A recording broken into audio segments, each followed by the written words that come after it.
Hello, hello, hello. Welcome to Little Talks for Peak Performance, where we help you attract clients and not chase them. And I've got a really exciting episode here for you today. We are going to feature Dan Wendol of Dolphin Financial Group and how he has built his brand, but most importantly, how he's utilizing YouTube to really attract clients organically. Hi, Dan. Hey, Dustin, how's it going? I'm wonderful. How are you? No intro, no applause. Oh, there it is. Thanks for including me today. So it is a bit overwhelming bringing the master of podcasting and YouTube videos onto your podcast when you're not at the same level as one Dan Wendol, CFP, I might add. But that's why we have you on the show today. We have you on the show to talk about how you've built your brand and how you're utilizing not only your podcast but YouTube, and I'll do a little teaser here how you're starting to get some phone calls from maybe a different coast on how you can help them with their financial situation. So let me back up a little bit here and introduce you. So I've worked with you pretty much since I started here at Gradient, as you were working with Luke and the Gradient team when I started. So when I joined, you guys were already established with Gradient, but you've been in the business since 2010, and your brother brought you into the business and showed you the way, and then you guys decided that he does his way of business, and you kind of wanted to spread your wings and go do business the way that or at least start your own, and pretty admirable of you. But you also have done some really unique things, some things that most advisors don't do in our space. And that is the way that you have branded Dolphin Financial Group, but how you've also utilized your podcast and YouTube to do that.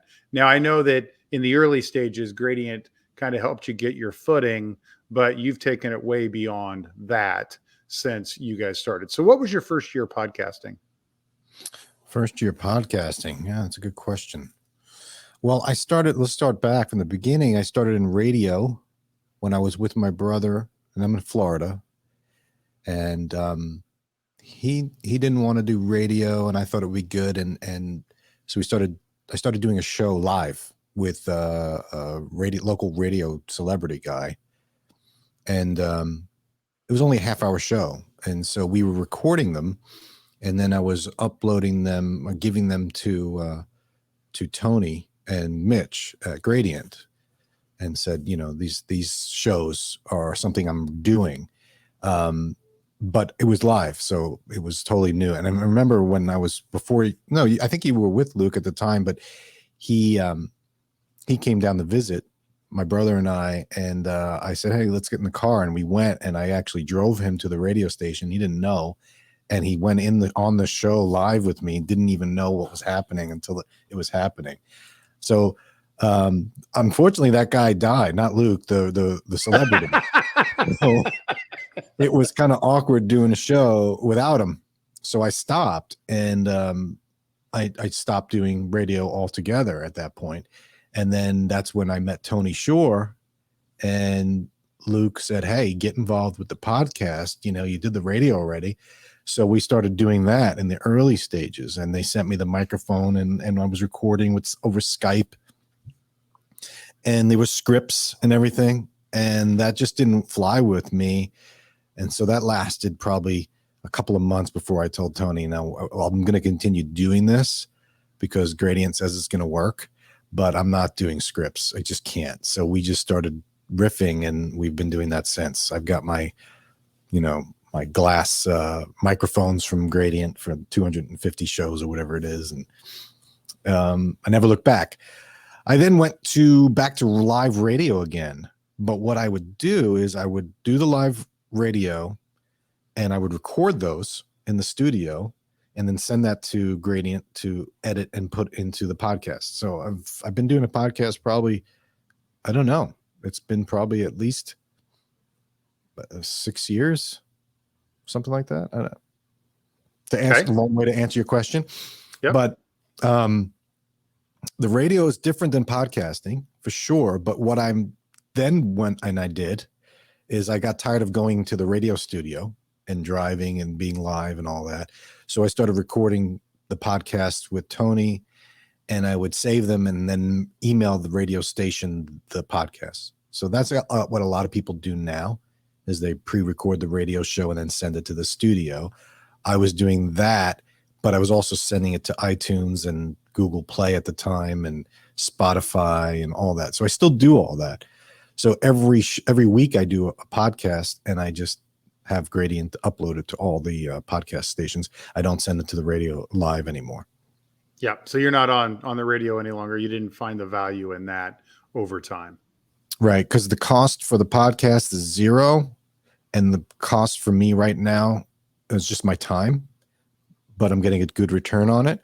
Well, obviously any return is good, but for the cost, but my time wise, it makes it worth it. I have thought about sending them to the radio station again, but I just haven't gotten around to it because I don't know. I don't know if I need it.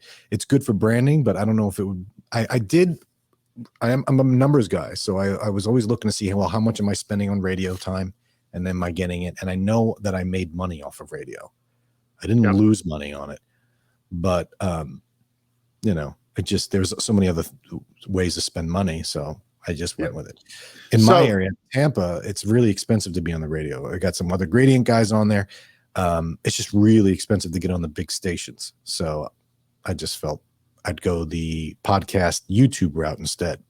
Yep. And so things that you're starting to do again is some workshops on Saturdays and some dinner seminars as well. And I know you're trying to work the formula out on that to how best maximize your ROI. But we do have quite a few advisors that are actually on the radio, and they pre-record their show, and Gradient helps them do that. And there are some leads that come into that. But I would say that the radio market in various markets can be extremely saturated. Like you have two guys before you and two guys after you. And it's pretty much the luck of the draw if who's listening and if they kind of mix with your personality and decide that they're going to call in, or they have that reason to call in. So I would say the radio show is absolutely about building a brand and credibility for doing dinner seminars and doing workshops to the public. So they get that mailer, and then they're like, oh, I listen to that guy on the radio, or his radio show's on when we come home from church, or whatever it is. So yeah, you hit the nail right on the head there on where it's at. And that's really why I've got you on here today, is not to talk about radio and how to really maximize the ROI on something that I feel like we all know a lot about, but how to maximize the podcast and the YouTube channel and to get that organic growth and have individuals, since you're in Tampa, have individuals from California or Texas find your channel, see your videos and say, oh my gosh, he's speaking into what I really need or what I've had a question on and nobody's been able to answer all this time. And to be quite clear, there's somebody there in their local area that can help them and answer the question. They just don't know how to find that person. They don't know that specific person, because not every financial advisor has the knowledge that I would say you have, or the designation of the CFP, and can really get into the minutia of Social Security and all of the intricate things of that, and then how to build that with a low income tax and moving forward. So you started the YouTube channel what year? Well, I think it was 2016 or 2015. I don't remember. And that's an interesting, it hasn't, okay. So why did I start the YouTube channel? Because I was spending a lot on radio, and I said, well, there's got to be a better way. And so I started when Gradient first got their green room. I think I was one of the very first people to use it. They had this idea, the green room, and I started doing. I did interviews with Gradient Investments. So Mike Binger and I did a little commercial thing because I'm an RIA as well, and so I started doing commercials in there, and it was scripted at first. So I created a few on topics that I wanted. And then I made my own scripts. And every time I went to a Gradient event in Minnesota, I would book time for the green room. And I was one of the first to do it. And so I put those videos on YouTube, and that's what I started in 2015 and 16. So I started looking at how is it how is this working? I started paying for advertisements. I think Google owned YouTube by that point, or it was one and the same. And so what I realized was, all right, people are Google searching terms and then recently, and I'm going to say recently, I guess in the past 2 or 3 years, the YouTube's terms were showing up in the search results. So you would actually see the websites, but then you'd have a link to a video on that topic. So at the beginning I said, well, why not have my videos show up for these terms? So I created these videos, and surprisingly, and I remember doing a video, and I forget who was editing it at Gradient, and I was doing it on life insurance, and it was so boring to them. And they even said, I think this is a bit much. That turned out to be my most popular video, the one on universal life blowing up on people.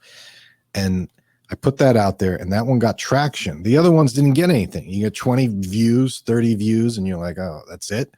I spent all this time and money on a video and I get no one watching it. And so before you go any further on that, when you say you had 20, 30 views, were you pushing these videos out, or was it literally somebody typing in search on YouTube and that video popped up?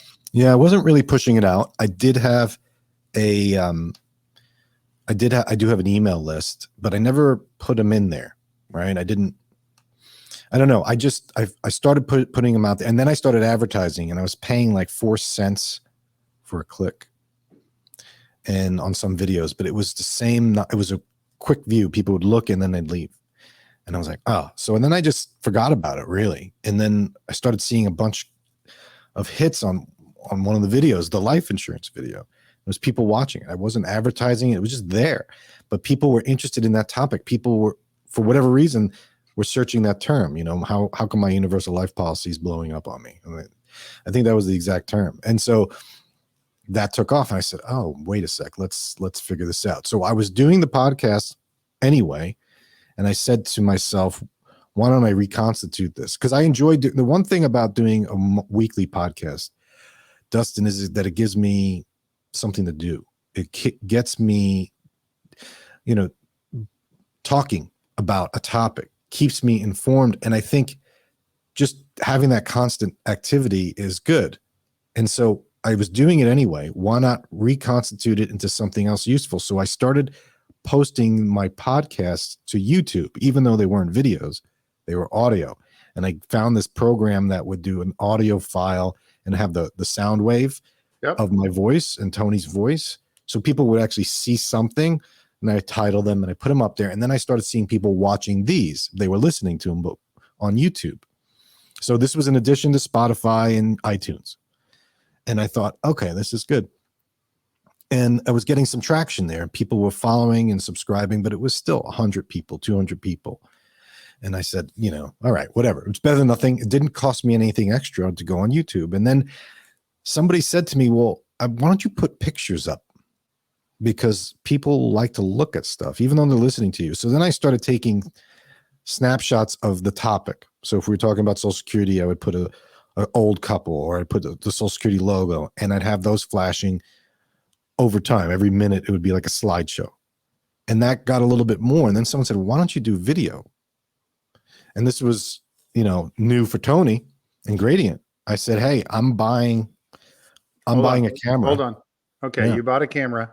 Now, no, I didn't buy a camera. Well, yeah. The service that we're using to make this video today, we're gonna keep that one under wraps. That's gonna be the secret sauce that they can call in and ask me for.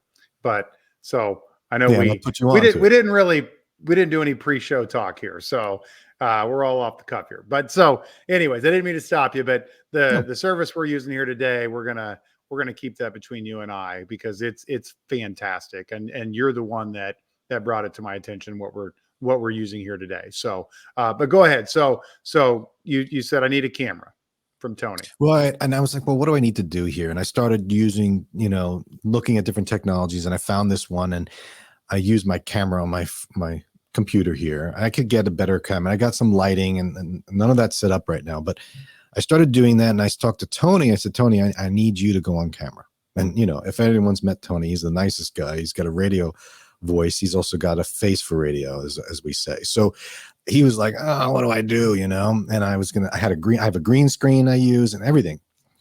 And I was like, let's just try it. Right. I mean, we'll just record the audio, and we still do that. And so I would give the audio to Gradient, and they upload it to the different podcasts. But I then started taking the video and putting it on YouTube. And I started that in 2020. I said, why not? Let's just see what happens. Because the pictures added a little, the video might do something. And then lo and behold, that's when it started to take off. So then I started getting, a new subscriber every day. And I was like, wow, this is interesting. And that's what's happened. I'm up, and my channel is so tiny. I probably have 2,000 subscribers.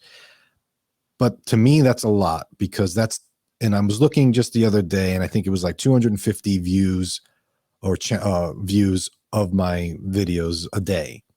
And I was just thinking about that, because I do a lot of seminars. That's my bread and butter, seminars. 250 people to hear me talk, and they're watching for a few minutes, at least, 8 minutes, I think is the average. So to have 250 people a day listen to you for 8 minutes, how much value is that? Granted, some of them may be competitors. Some of them might be my family. I don't know. But that's a lot to me for doing nothing different. I was doing the podcast anyway, and I just added the video like I'm doing now. I don't overthink it. I don't have a script. I talk about things that I want to talk about. Otherwise, I'd be bored to death. And people like it. And then the next thing I know, I'm starting getting comments on the videos, and I respond to them. Of course, I'm my own compliance officer, so I don't want to say anything stupid. And every podcast, I make sure I don't say anything stupid. I have my disclaimer in there, and I have my kids do it. And then the phone calls started, because I started putting, hey, if you want something, contact me. And people go to the website and they say, hey, you mentioned in your show such and such. I'd like more info on that. And then I added an extension on my voicemail, said, if you have a question for the show, dial this extension, and people press that and they leave a voice message, say, hey, you said this on the show. Can you help me about it? And that's, to me, that's what it was. The original intent of it was, the goal was to do that. And then I wasn't getting it. So then I just said, I'm just going to do this to stay busy and keep my wheels, spinning. So I'm not just doing the same thing every day, because it's fun. I enjoy my podcast. And now it's actually leading to business. Yep. And so I felt like you said that you started adding video in 2020. And I felt like through the pandemic, you got extremely creative with your YouTube channel. And I mean, I'm probably one of the 250 a day, maybe not every day, because I don't have time to watch every day. But I mean, your videos are fantastic, and your topics are great, and they're good for a marketer like myself to go and watch from time to time. But the subscribers, I mean, I remember when, a year ago, you were about this time, I think you were less than 1,000. And before that, it's just like everything else. Like, Rome's not built in a day. It's taken time for you to build that. So what I don't want our listeners to think is that they go start a YouTube channel and they're going to be at 2,000 subscribers in a couple of months. And then, they're going to have these people calling and wanting to get more information or financial help from them. It takes time. And it's just like any other business. I mean, you started in this business, I think, in 2010, and to see the progression of how you've done things, and how, you were working with your brother, and then you broke off and did Dolphin Financial, which is an absolutely cool name. We'll talk about that here in a minute. But how you did that, and just watching the progression, and everybody's that's in this business has had that progression, but it's the time tested thing that it's got to take time. You got to continually put it in the time. And the guy that's got the 7 videos and he's doing all the wacky stuff and he only has 7 videos, people are going to move on. They're not going to take that person serious, because he's maybe only has 7 ideas, and B, they don't know how committed he is. And so I will have my hand here. So over there, I will put up a link to Dan's YouTube channel. So where you can click on that. Yep, there you go. Thank you, Dan. And you can see how he not only has a ton of videos, but he's built it out with not only a like a trailer that you can watch when you first go to. Bring that up on the screen if you could.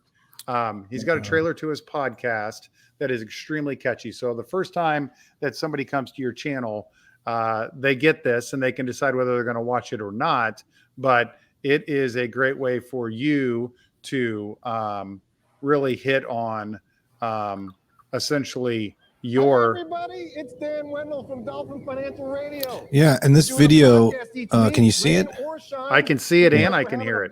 This was filmed in Minnesota in the green room. There's Tony. Dan, what are you doing? This was the first video that Tony ever did for anybody. You know, like I said, he's a radio guy. So you can see there's the green screen. And so I came up with the idea and just said, let's just do this stupid video to just introduce the show. So, and we also talk about we had fun with it. And Gradient was really good about letting me do my thing. Granted, you know, they have the equipment and everything, so that's not hard. But editing this, I didn't do that. That was Gradient that edited the video for me. But once it's in a green screen, you can basically do anything. But the key here is that each week we're doing a different topic. And I don't, like I said, I like to reconstitute things. So on my monthly newsletter, I put little video clips of each podcast for the month. So I get clicks that way as well. Over the years, I built up quite a big email list. So there's Tony as Godzilla. I love it. He did that after I told him to do it, and he filmed that later. There's the radio show station in Minnesota. But I'm filming all the weekly shows by myself, like we're doing right now. But yeah, I have the channel broken up by different topics: retirement planning, Social Security. Now, Social Security is my most popular, and you don't need a lot of views. Like this one's got 10,000 or 15,000 views. You're not going to get 35,000 views right away. But I didn't get them right away, and I didn't, I wasn't sure when I did it that I was going to get any views. I did it just to be informative and to be useful, and people just picked up on it. And it just takes a little bit to get in the Google algorithm. And then the next thing you know, people are commenting and calling about it. If and only if it's useful. Now, there are people that don't like all the banter that Tony and I do. They don't like but they don't like me. Then I probably won't like them. So I don't care. Love it. Right. So, but yeah. So at your seminars, at your workshops, do you throw your YouTube? Do you talk about your channel at all as a credibility piece, or for people to go get more information? I mean, I've written a book, and I've 2 books actually. I don't really promote them, and I probably should. At the seminar, the handouts have a brochure that's got the YouTube channel featured in it. I think people. I don't use it for credibility. I think I used to use the radio for credibility. Oh, he's on the radio. He must know what he's talking about. It's on the website. So I think it is a credibility thing, but really it's all about offering content that's useful to people, and it's evergreen. So it's always going to be there, which is why you want to say, make sure you don't say anything stupid, but it's on there, and every lead that comes in from it is just gravy for me. That's the way I look at it. Because I'm not doing a thing. People are watching me as I'm sleeping, and that's kind of cool. Yeah, man, I'm really bad at this. Wait, did I just say people are watching me as I'm sleeping? That's kind of creepy. It is creepy, but as you said that, I was thinking your book, The Spending Window, is one that you launched. Was that how long was that? 2 years ago? A year ago? That was during the pandemic. Yeah, well, a friend of mine said, "Let's write a book." So I said, "Sure," because I had written one prior. Through Gradient. So I said, let's write a book. And I sure. So we wrote a book. It's more geared toward behavioral finance than actual like retirement planning. But yeah, so I should have introduced you as author and all these things. And so we're still learning here. But Dolphin Financial, give me a little window into how you came up with Dolphin. Yeah, you see the dolphins on the wall. When I was working with my brother, still great. I mean, he's killer at grading. He's always been the top 10 or whatever in the annuity side. So when I started doing the RIA and continue to do some insurance, I want a new company name to separate, to keep it, and so I was thinking my name, and then I was thinking about sunset and sunrise in Florida, all that. And I asked my kids what it should be. And I think one of them was reading a story or read a fable about how a sailor got lost and a dolphin saved him. And he's like, or the Clearwater dolphin thing. Movie came out or something, and they said, what about a dolphin? And so I liked it because I don't like using my name. No offense to the people that use their name, but I'm a serial entrepreneur. This isn't my only career. In fact, this is my fourth career. So, I mean, I was coming from scratch when I got involved in 2010. I just moved to Florida, and I was with my brother and said, show me what to do. And he spent probably 4 days showing me what to do. And then the rest is history. I don't like having the name of my name because I want to sell it one day. So it's easier to get rid of and build a brand when it's something that people and I did a podcast recently. The last podcast, or the one that's coming out this week, I talked to Tony about it. I said my background was a dolphin. I said the reason why is because I haven't met a single person that doesn't like a dolphin. Like, you don't hear people say I don't like a dolphin. Right. Yep. If I meet someone who doesn't like a dolphin, I'm not one of them as a client anyway, right? It's just not going to work. So you're not native to Florida? That accent, I couldn't tell. No, I lived in Minnesota. I grew up in New York. I did live in Minnesota, but right down the street from Gradient's office, literally on the same street, actually. But before it was there, hit a golf ball before you guys moved there. Yeah. So as far as the YouTube channel and the podcast, what would you say, like, over the last 12 months, it's a series, it's not every video you've got, but if you didn't have all of the videos that you have, if you didn't have you wouldn't have the subscribers, and kind of the way that you've explained the algorithm to me within YouTube is you get to a certain point, and we're not going to give away all the secret sauce, but I mean, the secret sauce is to really get a ton of subscribers. And then they start taking what YouTube's algorithm finds to be what people are interested in. And now if somebody watches somebody's video, your video is now tagged like the ones that are recommended right after that video. And then people go right into that. I mean, I don't know if you do it, but I will go hours on YouTube, like watching my biggest thing right now is drones. I just got a drone. So now I watch all these drone videos, and the next one comes up. I'm like, oh, let's watch that. What's the good info in that one? And then the next one. And then next thing you know, you're an hour or two deep, and you're like, man, I've subscribed to 5 different channels, and I'll probably never go back to them again. But, so kind of talk about how important that has been to your channel and really building the bandwidth, if you will, of your audience. Well, I do a lot once a week, all different topics, and some don't get any traction at all. They might get 50 views, which when I first started, 50 views was a victory. Right. And the ones that really get the most traction are on Social Security, and that's because a couple of them got swept in that algorithm, right? And then they got people commenting and more people coming, and then so it's a self-fulfilling prophecy at that point if you get one in the mix. And so, but my goal is to use the other topics to draw them in, and one thing about the subscriber, when I started on YouTube, there was no advertising on the videos. That didn't happen. Then it got to a point where there was advertising on only the ones that were really popular. And so then they said, oh no, we're going to have advertising everywhere unless you turn it off. And in order to turn off advertising on your channel or to get money from your channel for advertising, you have to have 1,000 subscribers. So I was like, oh, I don't have that. So as soon as I did have 1,000 subscribers, I shut off advertising. My thought was, I don't want ads to come up on my videos because that's not the point.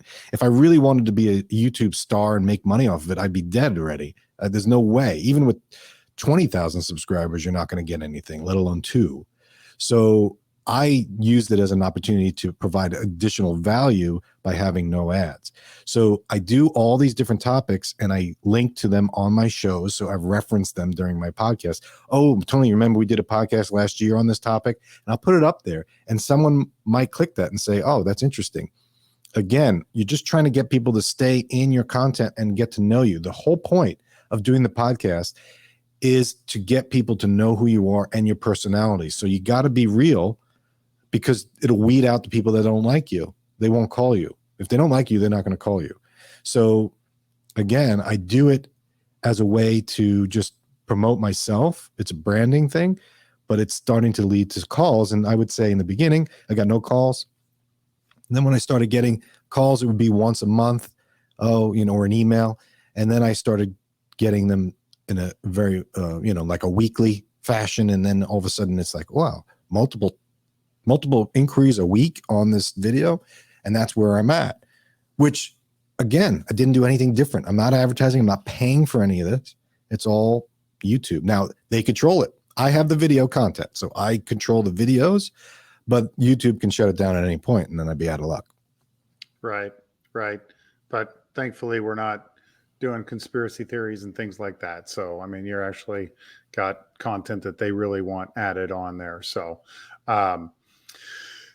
that's really cool. And I feel like I've kind of been with you on this journey, especially the last 2 to 3 years, to really watch it expand and grow, and really watch, what you've done and how you've really gone out yourself and found this software, if you will, that we're using to record this video.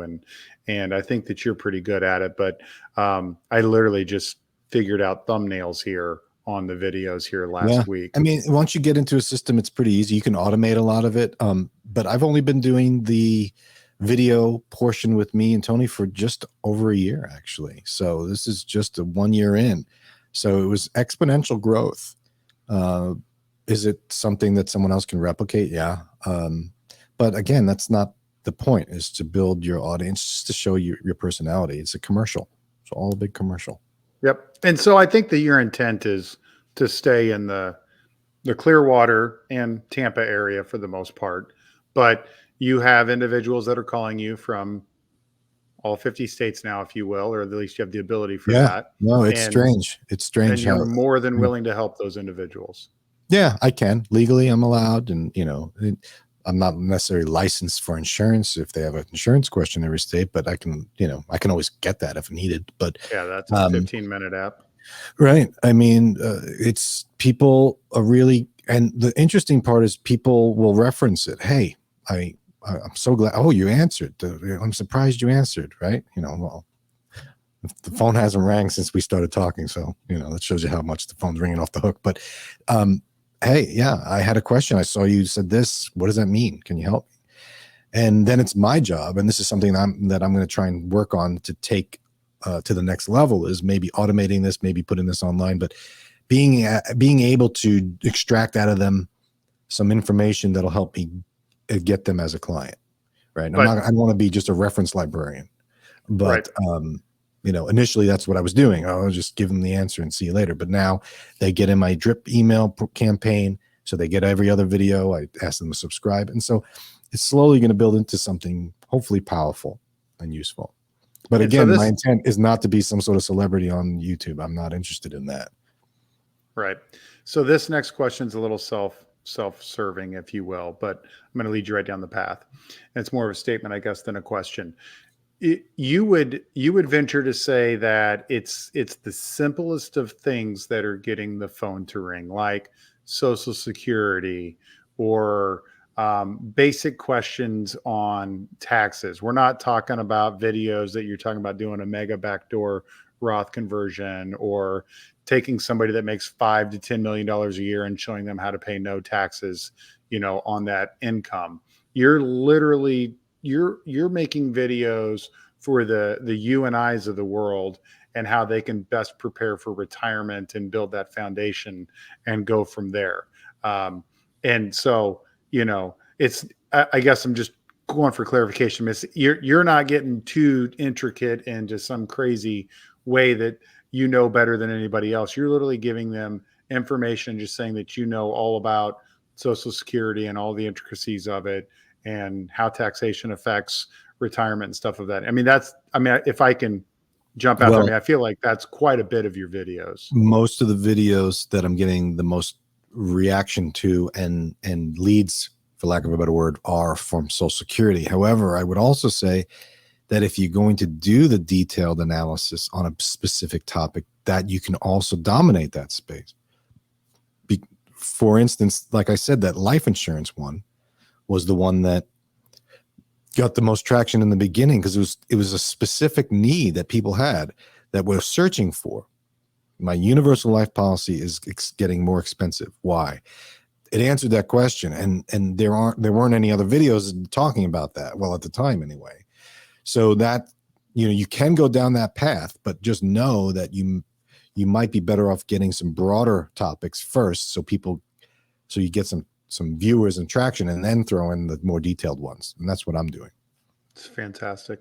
That's fantastic. Do you mind if I share your information here with at least the YouTube?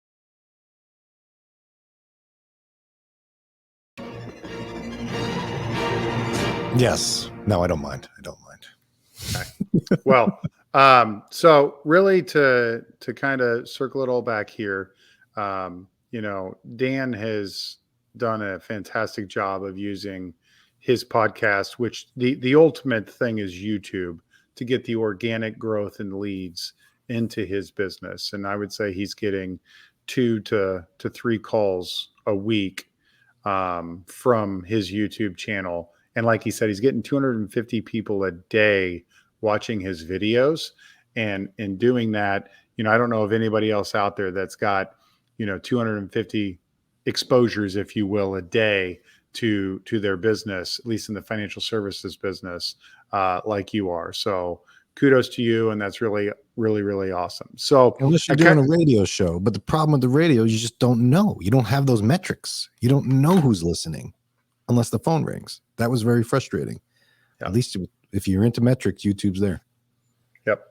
So I'm going to follow our little path here that we always do. And we're going to close this down with a quote.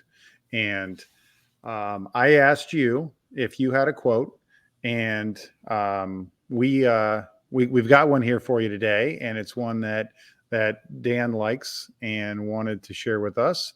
So if you will read the quote and then kind of just give me your summary of why it is your quote or why you like it so much. Well, this is the shortened version, but I'll read it. This is Theodore Roosevelt. Far better it is to dare mighty things, to win glorious triumphs, even though checkered by failure, than to take rank with those poor spirits who neither enjoy much nor suffer much, because they live in a gray twilight that knows neither victory nor defeat. Yeah, so basically, I'd rather go out swinging than just sit on the sidelines and watch, even though I know I'm going to get crushed. I've been, like I said, this is my 4th career. I've gotten crushed starting companies, and I learned a lot from it, but I wouldn't undo it. I mean, I try and undo a few things. It never feels good to lose, but hey, I can't be that way. So when I started the podcast videos, the first few were terrible. I even threw out a few, but whatever. I just said, why not? And who cares? Really, who cares? You'd rather do that than say, 10 years from now, I should have done that. Darn it. Should have. Yeah. Should have listened to Dustin. I could have been somebody. Oh, you are somebody, Dan Wendol. You are. Well, I can't thank you enough for your time here with us today. And I will share your YouTube channel with everybody. I would encourage those that go there to use that as a model for what to build. If you have real questions and you want to, if Dan is going to be so kind to maybe spend some time with somebody, funnel all those questions through me. Let's get it started through myself at 785-861-1687, or you can email my team at peak@gradientib.com. But most importantly, Dan, thank you for your time. Thank you for the knowledge and, the friendship. I don't think there's anything to sugarcoat there. We're friends, and we've done it through this business. So appreciate you and your time today. You're welcome, Dustin. Anytime. I'd be happy to help anyone that works with you, because I'm all about it. I got nothing to hide. We all learn from each other. That's right. That's right. Well, have a wonderful day, and we will talk soon. Thanks, everybody. Thank you.